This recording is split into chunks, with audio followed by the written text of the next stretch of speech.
Yeah, how to create or drop the database and how to see the list of available database in MySQL server. So let's quickly go to the MySQL command line client and enter the password.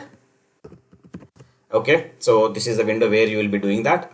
Now let us see first a list of available databases.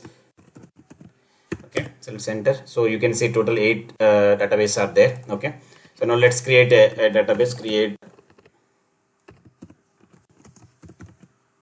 database name I'm giving as testing. So let's send with semicolon. Database created. Let us see the show databases now. Let's type the per key. Now see you can see the list of available database. Now testing is being created. Now total is 9. Earlier it is 8. Now let us see how to drop the database as well. Okay, so same way drop database